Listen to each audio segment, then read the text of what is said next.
buenas noches amigos de Salud Financiera, qué gusto estar de nuevo con ustedes.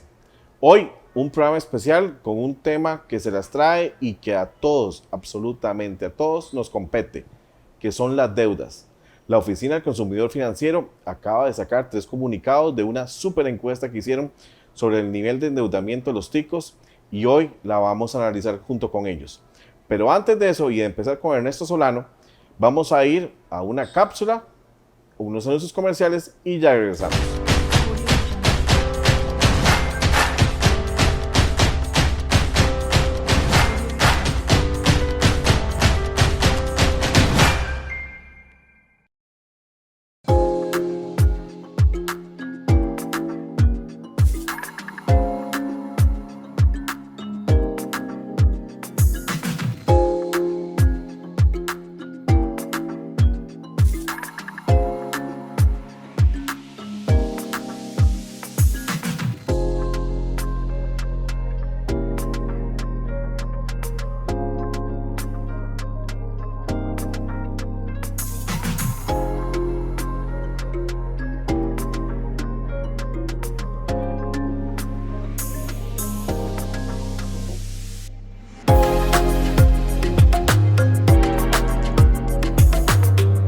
Hola a todos, mi nombre es Fiorella Elizondo, soy abogada y creadora de Legal Tips y el día de hoy les vengo a hablar de la caducidad procesal, que este concepto tiende a confundirse mucho con el concepto de prescripción legal.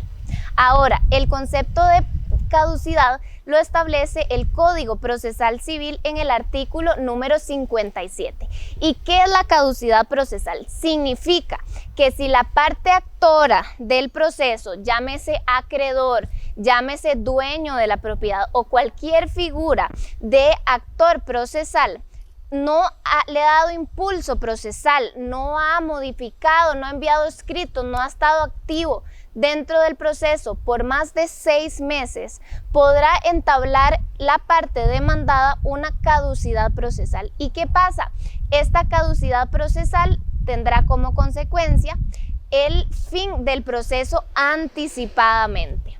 Esto sería una excelente defensa técnico-legal para todas aquellas personas que se encuentran demandadas. Ahora, ¿por qué no podemos confundirlo con el tema de la prescripción? Los procesos no prescriben, únicamente caducan y esta figura tendrán que hacerlo por medio de un abogado o abogada representante para poder utilizarlo dentro del proceso. Les recuerdo seguir a Legal Tips Costa Rica en Facebook y en Instagram para más tips legales. Gracias. Y volvemos a Salud Financiera. Hoy desde el estudio Hotel Boutique, que es nuestra casa. Y con un invitado que también es de la casa. Simple y sencillamente, Salud Financiera sin Ernesto Solano no sería Salud Financiera. Y le doy la más cordial bienvenida a don Ernesto. ¿Cómo estás? Muchas gracias, Jorge, por la invitación y me siento desde la casa. Sos de la casa, aquí eso es parte del staff. Gracias por venir, gracias a la Oficina del Consumidor Financiero, que es la que siempre nos ha apoyado desde que empezamos en radio y que ahora sacaron unos datos que son preocupantes, son alarmantes. La estuve viendo desde que Luis Alonso me la mandó y por eso te invité. ¿Cómo estamos en deudas? Sí, efectivamente, bueno, esta encuesta da datos duros, datos muy importantes para que las personas, para que las autoridades, bueno, a partir de ello empiecen a hacer política pública, para que empiecen a tomar cartas en el asunto con un tema de sobreendeudamiento. También esta encuesta arrojó que si bien hay una preocupación, no todos están en el mismo estado. Hemos visto que hay grupos de poblaciones que están un poco más vulnerables con el tema de las deudas y bueno, a partir de ello hay que empezar a buscar soluciones para cada uno de estos grupos. Estamos prácticamente no podemos llamarlo a la mitad de la pandemia, ya descubrir un año. No hemos visto avances importantes, venimos de muchos cierres, venimos de colapsar una economía y por supuesto las carteras de crédito de los bancos simple y sencillamente también se vieron afectadas. ¿Sigue el tico endeudándose pese a todo lo que hemos pasado? Bueno, esta encuesta efectivamente lo que vino a valorar también es qué tan endeudados están los costarricenses antes y después de la pandemia. Sí hicimos como una diferenciación o se hizo preguntas precisamente para que se analizara la situación antes de la pandemia y después de la pandemia. Y los resultados son muy interesantes porque efectivamente hay personas que fueron muchísimo más cautelosas a la hora de tomar crédito una vez que empezó el tema de la pandemia, porque desde luego había mucha incertidumbre con el tema de los ingresos. Muchas personas se les suspendía el contrato laboral o a otras también se les reducía la jornada laboral. Entonces esto generaba una incertidumbre que desde luego iba a provocar que las personas fueran muchísimo más cautelosas con el tema del endeudamiento. Esto es trascendental para que las personas también tomen conciencia de qué tanto se pueden endeudar, qué tanto pueden optar por instrumentos financieros. Y bueno, como lo decía usted, Jorge, las entidades financieras al principio empezaron a brindar herramientas o ayudas para las personas que se veían directamente afectadas con el tema de la pandemia. Sin embargo, hemos visto que a otras personas no fue suficiente estas ayudas. Al principio eran medidas automáticas, es decir, las entidades financieras le aplicaban a todos los que tenían un determinado producto los beneficios. Ahí era más bien que la persona tenía que indicar si quería o no ese beneficio. Posteriormente, a las personas que estaban afectadas sí tenían que acudir a la entidad directamente para pedir una prórroga en estos beneficios y se iba a analizar cada caso en concreto. Es decir, obviamente tenían que verificar que la afectación por la pandemia se estaba produciendo. Y bueno, lo que sí hemos visto es que hay empresas, hay personas que todavía existen o persisten los efectos de la pandemia en la parte económica y sin duda están buscando de ayuda de las entidades financieras para mantener su funcionamiento y para mantener a su familia. ¿Se dio esa ayuda? ¿Se dio por parte de los bancos? Sí, efectivamente. ¿Fue efectiva? Bueno, ya habría que analizar cada caso en concreto, pero sí hubo una efectiva ayuda de las entidades financieras. El elenco de medidas iba a ser muy diferente por cada organización. Veíamos temas de plazos de gracia, veíamos temas de prórroga, readecuaciones o hasta refundiciones de deuda. Todo esto iba a ser de conformidad con cada situación en concreto de las personas. Como les decía, al principio lo que se dieron fueron temas de prórroga en tarjetas de crédito o en créditos personales, y esto era para todas las personas que tenían el producto con la entidad financiera. De hecho, a mí me pasó que me hicieron una prórroga y yo en ese momento no tenía o no tuve nunca la afectación por el tema de la pandemia. Entonces yo tenía que decirle a la entidad con la que tenía el crédito, mire, no quiero que me apliquen ese beneficio porque no estoy siendo afectado por la pandemia. Pero habían otras personas que desde luego se acogían a ese beneficio y bueno, muchas salieron adelante gracias a estos beneficios. Pero todo iba a ser el impacto iba a ser de conformidad con la afectación que tenía esa persona en concreto.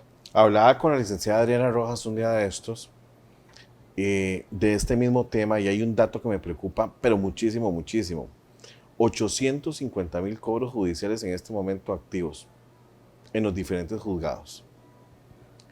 Simple y sencillamente, la pandemia lo que hizo fue darle el último empujón a esa gente que prácticamente intentó por todos los medios salvar su situación.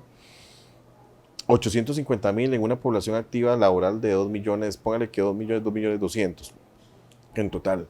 Prácticamente el 50%, un poco menos, está totalmente endeudada ya en cobro judicial. Ahora, de lo que nos queda, pongámosle que sea 1.200.000, 1.400.000, que es puede reflejarse en la encuesta que ustedes hacen, quiere decir que prácticamente todos los chicos estamos endeudados, de alguna u otra forma.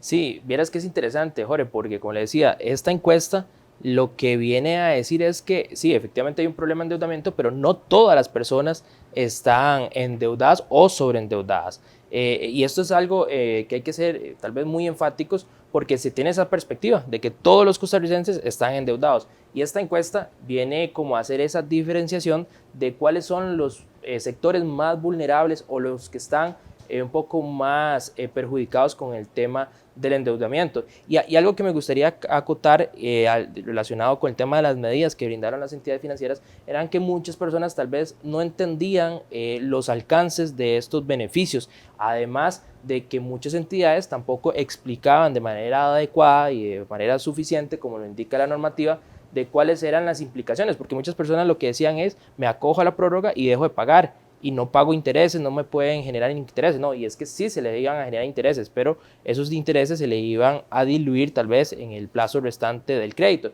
Entonces muchas personas lo que pasaba era que se les quitaba o se les vencía ese beneficio, y ya cuando tenían que empezar a pagar, tal vez veían que la cuota aumentaba, y tal vez decían, no, pero no era que no me iban a cobrar intereses, si no le íbamos a cobrar intereses moratorios o no iba a caer en mora, pero los intereses corrientes sí se le tenían que generar. Entonces se les vencía la prórroga y al mes que ya tenían que pagar, ven una cuota tal vez un poquito más elevada y ahí es cuando no pueden hacerle frente y tal vez muchos de esos casos entran en cobro judicial. Según los datos de la encuesta, ¿cuál es el sector más vulnerable?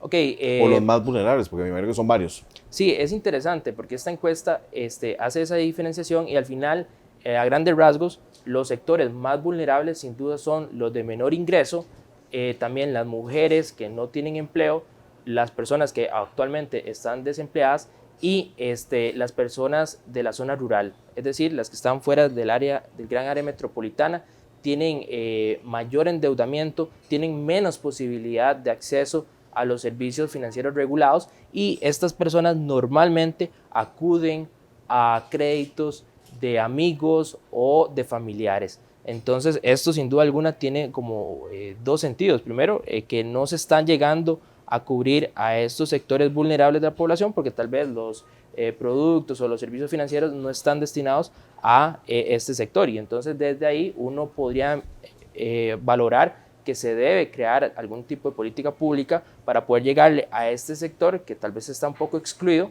de los servicios financieros y además poner la atención en los programas de educación financiera que este sector vulnerable o estos sectores vulnerables necesitan para salir de esa problemática de endeudamiento. Muchas de las deudas que hemos criticado aquí en este programa son por el fácil acceso y lo simple de un trámite sin control, como por ejemplo las tarjetas de crédito. Nosotros muchas veces decíamos, es increíble ver, por ejemplo, en un supermercado, que vos agarras el carrito, entras al supermercado y hay 3 emisores de tarjetas de crédito esperándote. La que lleva más puntos, la que es de este color. Y en menos de 30 minutos usted tiene la tarjeta en la mano, solamente con dar la cédula. Muy irresponsables, porque uno decía, bueno, una superintendencia dicta una recomendación a los bancos de que no presten más del 40%, por ejemplo, porque se sabe que el otro 60% no tiene que vivir. Y esta gente nunca se fijó en eso y prestaban sobre ese 60%. Muchas cooperativas o asociaciones solidaristas te prestan sobre la disponibilidad del salario que tengas. Entonces, si a vos te llegan 15,000 pesos de salario, sobre esos 15 te prestan y te llevan simple y sencillamente a la ruina, porque simple y sencillamente no vas a tener dinero, no vas a tener cómo pagar. Un mal hábito de la gente, pero también un mal hábito que incurrieron muchas instituciones, ¿cierto? Sí, sin duda. Como bien usted lo apunta, existen recomendaciones por parte de las autoridades para que no presten más allá del 35, 40% de la capacidad de pago de las personas. Entonces, desde luego que las entidades financieras son las llamadas a hacer ese análisis riguroso precisamente para no exponer al consumidor de un sobreendeudamiento. Pero vieras qué interesante, porque esta encuesta determinó que ese sector de la población más vulnerable, de personas con salarios inferiores a 500,000 colones y menos de 300,000, son personas que acuden más a familiares y a amigos para obtener crédito. Y en ese sector de la población, el tema de las tarjetas de crédito representa un porcentaje muy pequeño, exactamente. Y conforme va aumentando el ingreso de la persona, ahí se va viendo más el tema o el producto de la tarjeta de crédito. ¿Recurrir a un familiar en qué sentido, Ernesto? a que tal vez les preste para poder comprar hasta alimentos o les preste para llegar a quincena o al mes. Son situaciones alarmantes y amigos, uno o se interpretó así en la encuesta, pero podemos perfectamente interpretar que se trata de prestamistas de barrio o prestamistas privados, por así decirlo. Ok, estaríamos ante la figura de estos créditos que son informales, gota a gota. Sí, efectivamente, eso es una interpretación que podemos dar, que estas personas con menores ingresos que están en situación de vulnerabilidad, tal vez porque no tienen empleo, porque no tienen un grado académico tal vez de universidad o de secundaria, bueno, terminan yendo a ese gota a gota o a ese prestamista informal para tener un crédito. Y esto implica sin duda alguna que ahí no se aplique ninguna medida, como lo hemos visto, de temas de tasa de usura o de análisis de comportamiento de pago, de capacidad de pago, en fin, ahí no se respeta absolutamente nada, empiezan los problemas de la gestión de cobro acosadora, en fin, una serie de problemas que se dan precisamente por acudir a este sector informal y que además es muy difícil de medir temas de capacidad de pago o medir temas de endeudamiento de ese sector de la población precisamente porque no está regulado ni supervisado. Sí, porque el crédito gota a gota, para la gente que nos está viendo, es un crédito que simple y sencillamente nadie en su sano juicio lo recomienda. Es porque su integridad física, la integridad de su familia, puede estar en juego. No hay nada más que usted me paga tanto diario o tanto por semana, cantidades que salen totalmente fuera del margen que dicta la ley o la ley de usura que acabamos de estrenar hace pocos meses atrás y que ha llevado a inclusive en Costa Rica a cobrar vidas, ¿verdad? Por deudas, daño a viviendas, daño a carros, daño a familiares para poder cobrar la deuda. Y eso, Ernesto, sí es bastante preocupante que la gente de escasos recursos esté recurriendo a eso. O sea, entonces no tenemos acceso a un crédito. Sí, efectivamente, como le decía, es preocupante que este sector de la población tenga que acudir a prestamistas informales para poder tener acceso a un crédito. Entonces, por eso te decía que es importante que las autoridades que le competen el tema, bueno, puedan crear política pública o ver de qué manera pueden dotar de recursos a este sector de la población para que no tengan que acudir a este sector informal.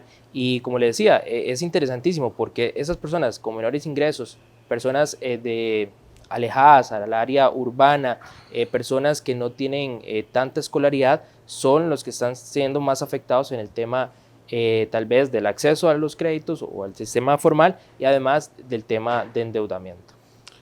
Y es triste porque en días pasados comentábamos, inclusive hace 8 días, exactamente hablábamos con Berna Mesén, corredor de bolsa, de que es ese mismo sector de la población la que se ha vuelto víctima de la nube, víctima del Forex, víctima de ganancias deportivas, porque al no tener esa capacidad adquisitiva, recurren a buscar el dinero fácil. Entonces usted llega a la gente y le dice, les voy a dar un rendimiento de un 20% mensual, deme todo lo que tiene y van y toman. Es más, piden prestado para meterse en ese tipo de actividades con el fin de ganar algo más de lo que tienen. O sea, no solamente me estoy endeudando por una necesidad para comprar comida, para comprar los útiles de mis hijos, pagar el agua, la luz, el teléfono, sino que me estoy endeudando para ser víctima después de una estafa. Así es, y ni qué decir, personas que no pueden ni siquiera ahorrar, ¿verdad? Que es el tema del ahorro ya pasa a un cuarto, quinto plano. Son personas que lo que tienen apenas les da tal vez para el tema necesario y muchas de ellas ni tan siquiera para lo necesario. Entonces ahí es donde tienen que acudir a donde el familiar, a donde el amigo, a donde el compañero de trabajo para tal vez comprar elementos o cosas básicas como lo es la comida, temas de cuidado personal, en fin, son situaciones bastante complejas que viven algunos hogares costarricenses. Eso es importante, no todos, pero los que sí están en situación delicada, bueno, lo están viviendo bastante ¿Y ha mal. crecido ese número con la pandemia? Bueno, es importante aquí aclarar, Jorge, que hicimos como dos preguntas de las personas, cómo estaban las personas antes de la pandemia y después de la pandemia. Y vieras que es curioso, porque cuando hicimos se hicieron las preguntas después de la pandemia, vimos que las personas estaban más cautelosas en el tema del acceso al crédito. Es decir, ya no aceptaban cualquier ofrecimiento de crédito, lo meditaban un poco más y obviamente ahí las personas ya bajaba ese tal vez nivel de agobio que tenían, pero sí fueron muchísimo más cautelosas en aceptar cualquier oferta de crédito. Sí, porque me imagino que la pandemia en su momento afectó la mentalidad de esa familia, porque de un pronto a otro, ni usted ni yo sabemos si vamos a tener trabajo mañana. No sabemos si nos van a volver a encerrar mañana. Circunstancias que tal vez no estábamos acostumbrados a lidiar porque estábamos en una zona de confort donde todos los días íbamos a trabajar, todos los días había plata. Ahora prácticamente usted no sabe qué va a pasar mañana. De hecho, esta tercera ola nos está afectando de una manera que va a arrasar. Estamos a punto de que el gobierno tome medidas. Ya tomó la restricción, que ahora es hasta las 9 de la noche, y van a ir progresivamente tomándose medidas porque prácticamente ya colapsamos el sistema de salud. Entonces, me imagino que la gente lo que hizo fue tratar de administrar lo poquito que tienen.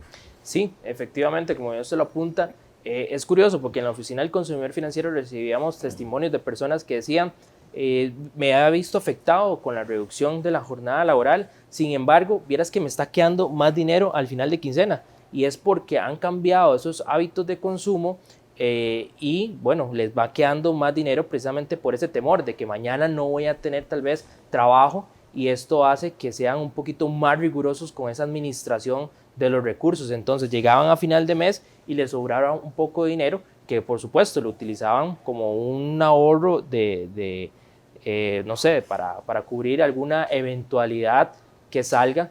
Pero bueno, habían personas que estaban teniendo como algo positivo del contexto negativo que se estaba dando. Y es importante también, Jorge, hacer alusión a un dato también que se generó en la última entrega de la encuesta, y es que se hizo como 4 perfiles de personas, porque como le decía, no podemos tratar a todos de la misma manera. Y estos 4 perfiles, bueno, lo que notamos es de que tal vez las personas o los servidores públicos o funcionarios públicos, al tener un poco de mayor estabilidad en los ingresos, porque saben que van a tener a fin de mes su salario, bueno, tienen más posibilidades tal vez de endeudarse o tener un comportamiento un poco más activo en cuanto al tema de las compras. Y esto es algo que tal vez se derriba un mito de que todos los funcionarios públicos están muy endeudados o que tienen o que casi no tienen la oportunidad de comprar. Y bueno, esto con los resultados de la encuesta se ve que no es así. Al tener precisamente esa mayor estabilidad, tienen mayor posibilidad de acceder al crédito, porque desde luego una entidad financiera, al ver que tienen una fortaleza de los ingresos, van a preferir darle un crédito frente a la persona que tal vez es trabajador independiente y tiene tal vez un panorama un poco más turbio a la hora de esa certeza de los ingresos, porque no sabe si precisamente le van a renovar un contrato que tenía con alguna empresa. En fin, esa incertidumbre es aún mayor en el sector privado. Ok. Amigos de Salud Financiera, vamos a ir un momento a un corte. Voy con Sixto Porras de Enfoque a la Familia y ya volvemos con este análisis sobre las deudas de los costarricenses.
veces cuando las personas hablan de sus relaciones románticas, hablan de pasión, alegría, satisfacción y felicidad. Pero el amor también se debe definir a través de palabras como compromiso, sacrificio, perdón, tolerancia y perseverancia. Evidentemente, estas palabras no forman parte del léxico romántico de la cultura actual, pero son estos valores los que realmente pueden mantener a las parejas unidas a través de los momentos difíciles y las crisis familiares. Los sentimientos volátiles como son la ilusión, la pasión y la alegría momentánea, a pesar de ser hermosos, establecen una base muy débil sobre la cual construir la felicidad de un matrimonio. El amor no se trata solo de un sentimiento que se aloja en el corazón. El amor implica también voluntad y una firme decisión. Le habla Sixto Porras de Enfoque a la Familia. Y volvemos a Salud Financiera desde el estudio Hotel Boutique. Don Ernesto, es preocupante entonces para mí saber que la población más vulnerable es la de 500,000 colones para abajo, es la que pide créditos gota a gota. Pero decís vos que es la tarjeta de crédito, su número es nulo, prácticamente nulo. ¿Quiénes son los endeudados con tarjetas de crédito que tienen lleno los juzgados de cobro? Bueno, la encuesta sugirió que son las personas que tienen tal vez ingresos entre 1 millón para arriba. Y son personas entonces que se puede decir que tienen mayor escolaridad, tienen en común que son del gran área metropolitana, tienen ingresos un poco más altos, sin embargo son personas que ya tienen gran parte de su ingreso comprometido por el tema de deuda. Y ahí es donde empieza a aparecer el tema de la tarjeta de crédito, que tal vez en algún momento pensaríamos que es al revés, que las tarjetas de crédito están en poblaciones con ingresos un poco más bajos, pero no, esta encuesta nos dice que es al revés. Ya estas personas tal vez tienen su ingreso más comprometido porque tienen un crédito hipotecario, son personas que tal vez sus ingresos sí le dan para adquirir un crédito para comprar la casa y además utilizan la tarjeta tal vez como apalancamiento, ¿verdad? Es decir, poder utilizar la tarjeta para hacer algunas compras que no salen de su propio salario o de su propio ingreso. Yo recuerdo que en el año pasado en pandemia, mucha gente utilizó la tarjeta de crédito para reabastecer su negocio.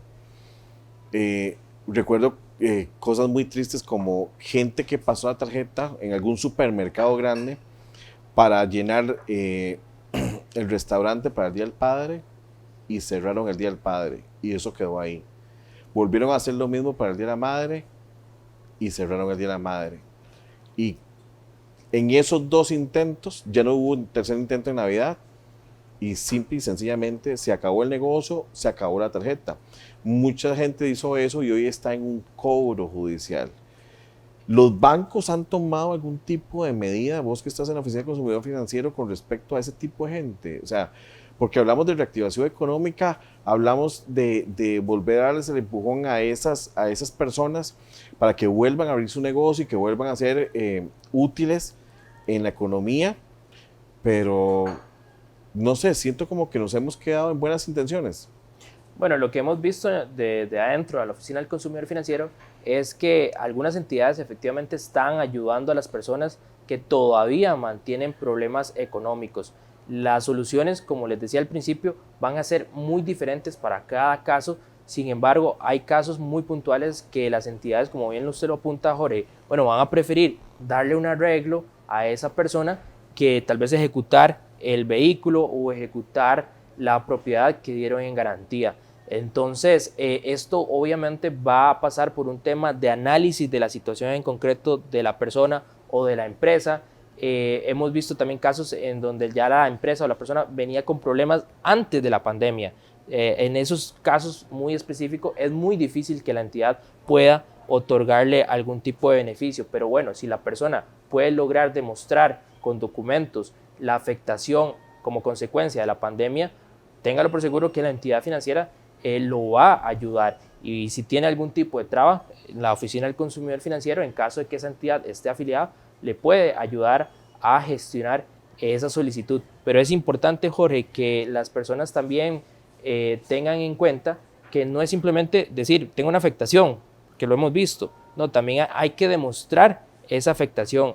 Tal vez aportar el documento en donde el patrono le indica, bueno, le reducimos la jornada laboral, le suspendemos el contrato laboral. Es decir, ese tipo de prueba que le permita a la entidad financiera tener certeza de que le van a dar una medida a una persona que está afectada. Hemos visto casos donde personas que no tuvieron ningún tipo de afectación por la pandemia y aún así se acogieron a las prórrogas o a los beneficios que dieron en su momento las entidades financieras y no tenían afectación. Esos posiblemente a la hora de que tal vez le reactivaron los pagos, bueno, no iban a tener ningún tipo de beneficio y más bien hasta resultaban perjudicadas porque se le acumulaban los intereses y todos esos intereses se le diluían durante el periodo, entonces se veían con cuotas un poquito más altas o al final del plazo iban a tener que pagar una cuota muy alta, entonces no obtuvieron ningún tipo de beneficio.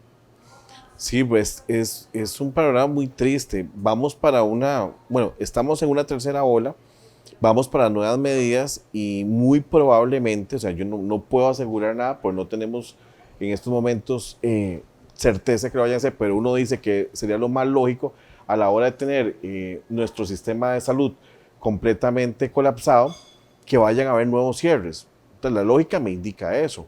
La lógica me indica que más gente se va a ver afectada por una jornada laboral reducida, una suspensión que a mi criterio sigue siendo un despido, porque es prácticamente tener trabajo de papel sin recibir ningún ingreso. La suspensión de jornada laboral engrosa. Y el desempleo va a aumentar. Entonces yo digo, ¿dónde va a quedar la cartera de crédito de los bancos? Donde prácticamente cada día más personas no le pueden pagar. Y es cierto, podemos decir que ha sido culpa de los bancos, pero también culpa de las personas que no tienen ningún tipo de educación o raciocinio financiero. Gastan, y es doloroso. No sé si vos te acordás el día que entregaron el primer bono Proteger, por ejemplo. Lo entregaron, no me acuerdo si fue un miércoles o un jueves, y ese mismo día los malls tenían todo en sale, todo al 50%, con un 40%, con un 60%, y lo peor de todo es que estaban llenos. ¿Cómo hacían? De gente comprando con el bono Proteger. Así es, o sea, el comportamiento de la gente en Costa Rica es fatal. O sea, el tico con plata y con una tarjeta de crédito es más peligroso que con un arma. Bueno, precisamente, Jorge, la encuesta de la Oficina del Consumidor Financiero lo que vino también a analizar era el comportamiento de los costarricenses frente a las compras y frente a las deudas. Con el tema de las compras, bueno, vimos como 4 perfiles: personas que compraban lo necesario, minimalistas; los hedonistas, que son las personas que las compras están fuera de control, es decir, compran, compradores compulsivos; hay otros que compran lo necesario. Y bueno, ahí era donde uno veía tal vez que los trabajadores del sector público se encasillaban un poco con esa parte del hedonista que compraba por placer, porque tal vez tienen esos recursos siempre a mano, por así decirlo. Ya las personas que tal vez estaban en el sector privado y que eran trabajadores independientes eran personas que compraban y eran cautelosas, que no sabían si iban a tener ingresos al final del mes. Después, frente a las deudas, habían personas igual que eran muy cautelosas en cuanto al tema de la deuda y otras que la deuda era indispensable para vivir. Entonces es interesantísimo porque vemos que, o pensamos hasta cierto punto, que las personas razonan a la hora de tal vez obtener un crédito, y vemos que esto en la práctica no es así. Las personas se dejan guiar por sus emociones a la hora ya sea de comprar o de obtener un crédito, porque hay personas que compran mucho, pero no necesitan la utilización del crédito para comprar, lo pagan de sus propios ingresos o de sus ahorros, pero hay otras personas que compran y lo hacen a crédito. Ahí es en el peor de los casos, porque tal vez no hacen un análisis adecuado, no hacen ese razonamiento y bueno, entran en esa problemática del sobreendeudamiento porque se dejan llevar por las emociones. Compramos deseos, no compramos necesidades. ¿Es así? En muchas ocasiones ese es el gran problema, que tal vez personas no se hacen esa pregunta, si lo necesita lo que va a comprar, si lo puede pagar. Son preguntas elementales que toda persona a la hora de estar frente a un bien o un servicio se tienen que hacer. ¿Realmente necesito comprarlo y lo puedo pagar? Es elemental, Jorge. Vos sabes que hay una frase que detesto. Cuando yo hablo de necesidades y de deseos, inmediatamente llegan y me dicen, me lo merezco.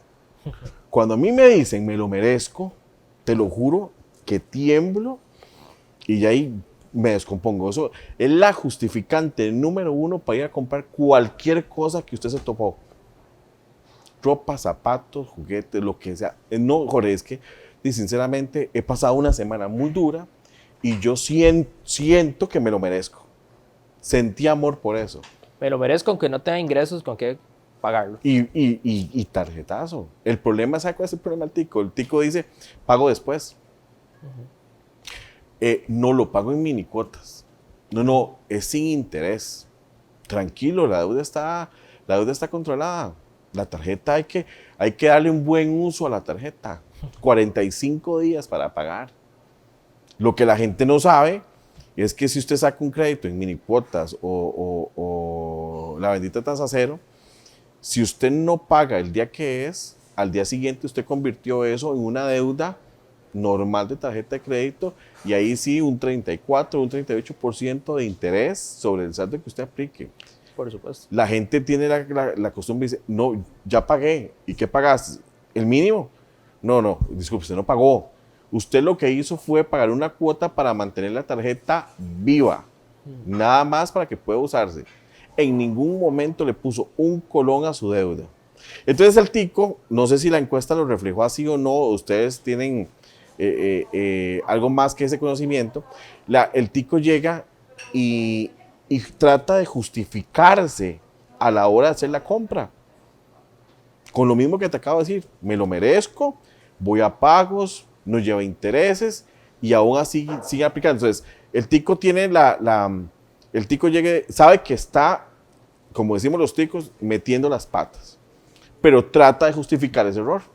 Lo que hablábamos, el tema de las emociones, se dejan guiar por esa emoción y dicen, me lo merezco, sin hacerse la pregunta si lo puede pagar, si realmente lo necesita, simplemente porque le gustó ese par de zapatos, le gustó esa camisa que siempre ha deseado, y bueno, lo más fácil tal vez es acudir al crédito para obtener ese bien o servicio.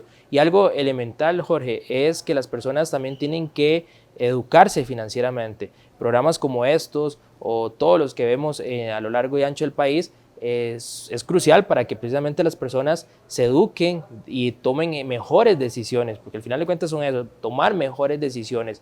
Y otro punto es también que la persona acceda a la información, que muchas entidades financieras en sus portales web tienen información muy importante, la Oficina del Consumidor Financiero tiene información importante, pero no consultan porque tal vez prefieren estar en redes sociales o en alguna otra plataforma, y temas que sí son realmente importantes y necesarias de informarse, no lo hacen. Entonces es cuando empiezan o toman malas decisiones que van en perjuicio de sus intereses económicos personales y familiares. Yo siento que ya es hora, ¿verdad?, de que educación financiera esté en escuelas y colegios. Es importante, desde luego que desde la escuela ya debiera existir dentro de los programas educativos. Sin embargo, bueno, hay que empezar por educar a esas personas que van a trasladar ese mensaje. Y bueno, también existen por ahí algún tipo de encuesta a lo largo del Ministerio de Economía que dice que el sector de profesores es un sector que está bastante endeudado. Esta encuesta no pudimos abarcar por profesión o por oficio de las personas que tan endeudadas están. Sin embargo, como por información que han suministrado ministerios, se sabe que el sector de educación está muy endeudado. Entonces hay que empezar por empezar a capacitar a esas personas y dotarlos de herramientas para que puedan trasladar estos conocimientos a los niños y a los jóvenes para obviamente mejorar la calidad de estas personas al futuro. Y es importante también, bueno, ¿qué mensaje le vamos a dar? ¿Va a ser el mismo mensaje a esas personas que están empezando o a los que están empezando tal vez a trabajar en un call center o en una zona franca, a la persona que ya está por pensionarse, Ujú. que de igual manera tiene un nivel de compromiso en sus ingresos muy elevado y que tal vez a la hora de pensionarse le va a quedar una pensión más baja del último ingreso y con qué le va a hacer frente a lo que no pueda pagar. Son interrogantes que me parece que hay que adecuar la política pública y los esfuerzos de educación financiera y segmentarlos, porque si no, creo que no vamos a obtener un resultado tan positivo. Sí, necesitamos crear conciencia.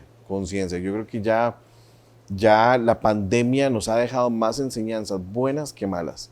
Nos desnudó como sociedad y nos desnudó también en la realidad de nuestras casas. O sea, en Salud Financiera con Radio, Pedro hoy nos decía 25,000 divorcios aproximadamente registrados en lo que es el primer año de pandemia.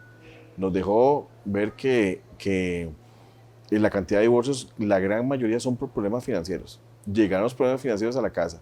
O sea, y yo llegué a la casa y mi esposa se dio cuenta que yo estaba endeudado, porque empezaron a llamar a cobrarme y yo no tenía trabajo ni tenía cómo responder.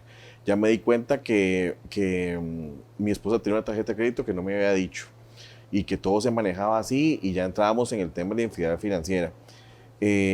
Como sociedad vimos que el problema que tenemos por ejemplo, con las cuarterías, ¿verdad? La gran cantidad de gente que vive en condiciones infrahumanas, ¿verdad? Nos dimos cuenta también que en el sector salud no estábamos, como decíamos, no estábamos preparados. Aún así, el sector salud queda debiendo.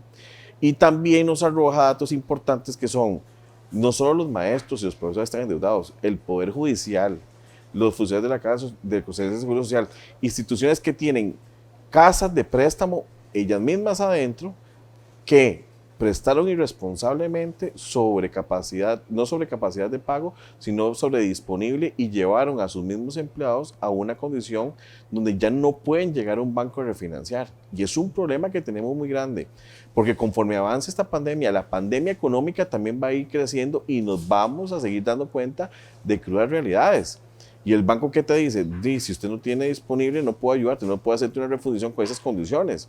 Entonces destinamos a la gente a vivir de créditos gota a gota o créditos informales, a ir a buscar porque tienen que vivir. Y eso vos en la oficina, al igual que yo, al igual que a Prodeco con la licenciada Adriana Rojas, vemos casos de todos los días donde hay gente que vive con 10,000 colones mensuales, porque tal vez tienen un salario de 1,000,000 y no les llega nada de salario. Sí, nos han pasado también casos en la oficina donde personas que ya están pensionadas tienen que continuar trabajando en el sector privado porque tienen que cubrir estos gastos por deudas que han obtenido. Exacto. Entonces, la pensión que tienen no les alcanza para pagar todas sus deudas y mantener su condición mínima como persona. Uh-huh. Es un tema súper complicado y que también trasciende al tema laboral, no solamente el tema familiar, que como decía este abogado, don Pedro Irute, que los divorcios se han disparado, también el problema en los trabajos. Las personas no van a trabajar de la misma manera si saben que tienen una deuda pendiente, que en cualquier momento los van a llamar para hacer el cobro en su lugar de trabajo, le van a mandar un correo electrónico a su patrono, obviamente con técnicas, o son técnicas completamente abusivas, que ya hasta la misma Sala Constitucional se ha pronunciado sobre ello. Sin embargo, bueno, esa persona no va a tener la misma productividad, no va a estar concentrada en sus labores de trabajo y bueno, puede ser de que hasta llegue a un despido por ese mismo descuido de la persona, obviamente por el tema de las deudas. Exacto. Voy a ir unos minutos con un coach de salud financiera y ya volvemos con la última parte de este programa.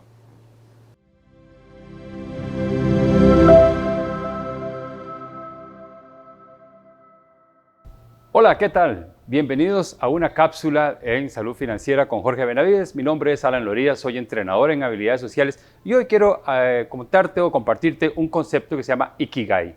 Es un concepto japonés que habla sobre el sentido de la vida y cómo nosotros debemos, de una u otra manera, poder y tener que construir un sentido, un para qué en esta vida. Sé que este año 2021 es un nuevo comienzo para muchísimos de nosotros y ¿por qué no pensar en qué estoy haciendo y cómo lo estoy haciendo? Y o si lo que estoy haciendo realmente me llena la vida. Tu Ikigai es aquello que puedas hacer y dedicarte sin importar la hora, sin importar el tiempo, sin importar si tienes hambre o no tienes hambre. Eso es el Ikigai. Entonces, conecta con eso. Realmente es importantísimo saber que lo que estás haciendo es lo que quieres darle a las personas. Si no es así, pues busca y explora hasta que des con ese concepto de vida, con ese para qué de la vida, con ese propósito de vida, como dirían algunas personas. El Ikigai es algo maravilloso cuando logras dar en él. Búscalo, cuestiónate, pregúntale a los demás para qué sos bueno, en qué te destacas y en qué puedes apoyarlos. Eso te va a ayudar muchísimo a construir tu Ikigai. Mi nombre es Alan Loría y un gusto compartir con ustedes.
Y volvemos a Salud Financiera.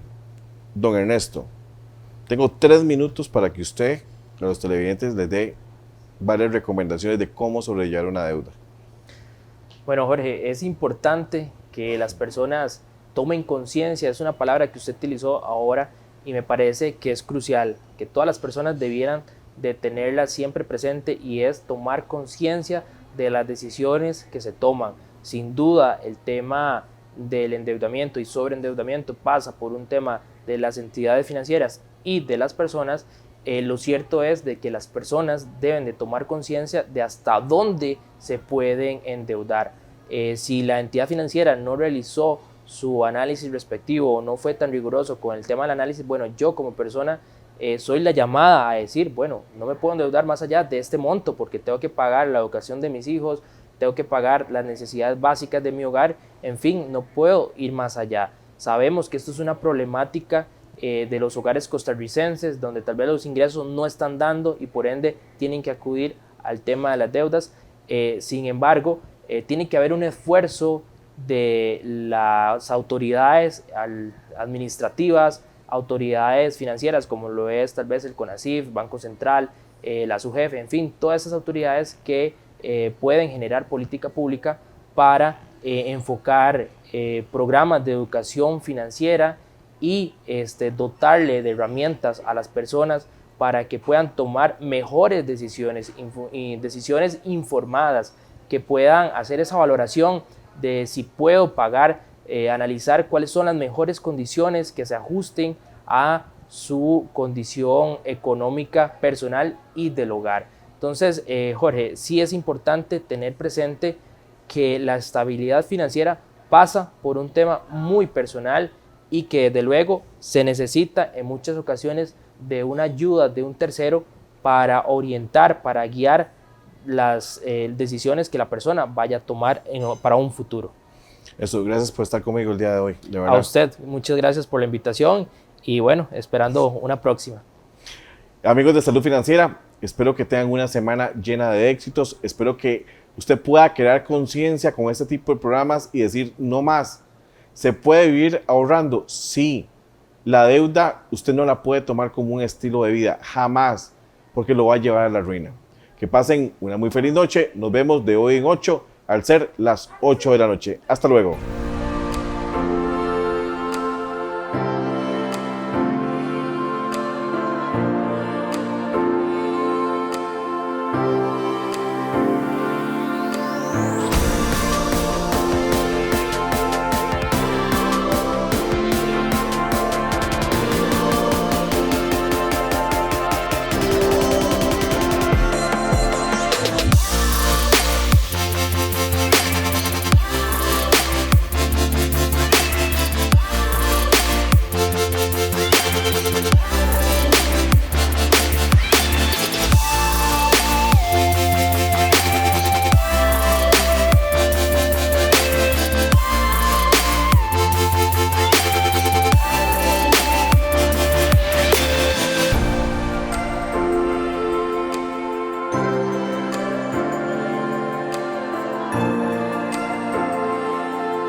Chao.